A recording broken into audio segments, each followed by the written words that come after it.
Bible of the Devil, the Diabolic Procession of the Innocent. The relationship between heavy metal and the history of the Crusades is old, close, and well-tested. For most of us, our first musical contact with the subject came from the European school. Gravedigger's monumental Knights of the Cross, 1998, set the terms of the game, capturing the rise and fall of the Templars with grit, epic grandeur, and theatricality. However, the history of medieval religious wars has many facets, some of them so dark and tragic that they defy imagination. To discover them, we need to cross to the other side of the Atlantic and stand before an underground hidden force of the American heavy sound. In 2006, Chicago's Bible of the Devil released their fourth album, titled The Diabolic Procession, through Italy's Cruz del Sur Music.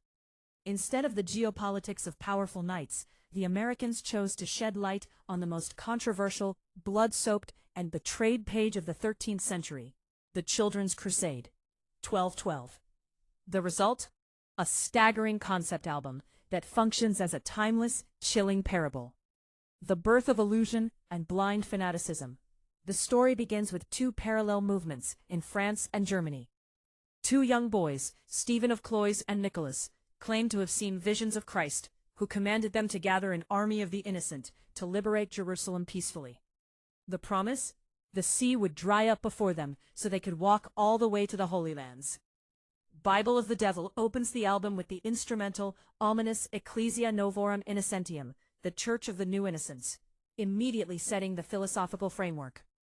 Timeless fable of a generation lost, countless thousands perished for the cross. Of the body count a holy war will bring, and the power lust of he who would be king.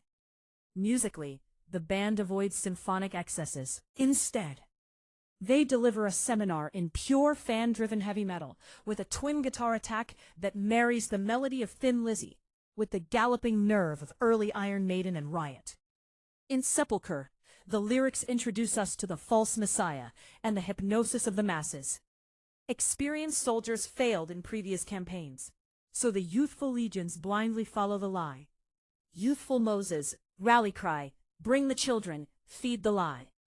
In the tracks Orphans of Doom and Millennialism, we enter the heart of religious hysteria. The term millennialism describes the blind faith in an imminent golden age of peace. The prophet promises the destitute serfs that they do not need weapons because faith will illuminate the darkness. Faith shall illuminate the darkness. For the children of poor peasants, this fairy tale looks like salvation compared to the daily tortures of poverty. The band comments cynically, "Minds of the youth have gone insane. A world reborn in innocence through massacre."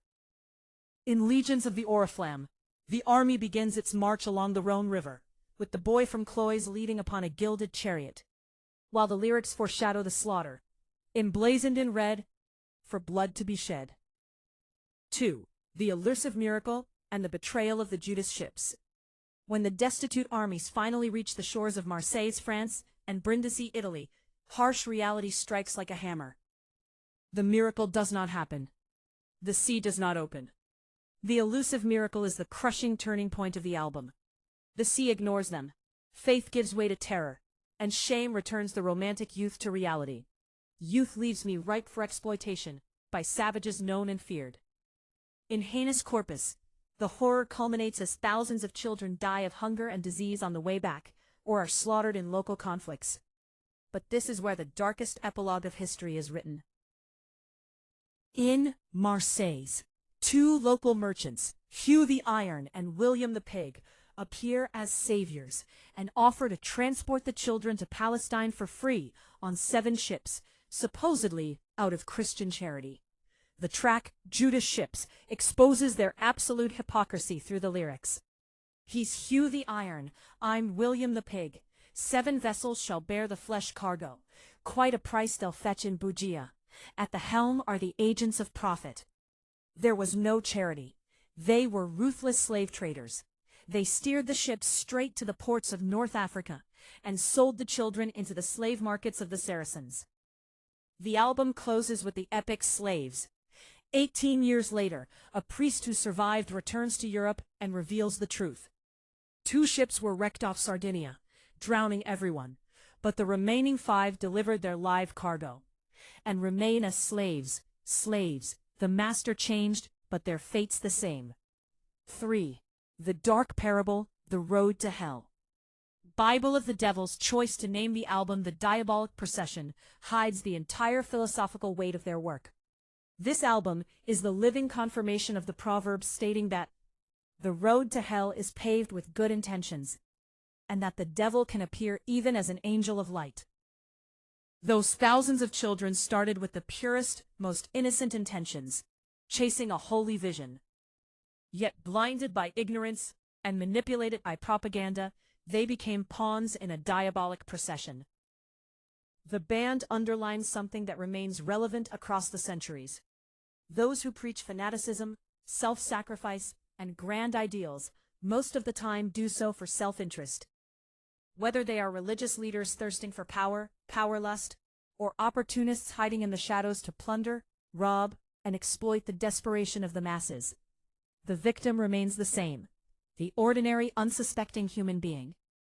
The tragic irony of history. For the end, history itself kept a terribly ironic twist, which seals the magnitude of the tragedy. While the fate of the French Stephen was lost forever in the slave markets of Africa, the German prophet, Nicholas, had a different destiny.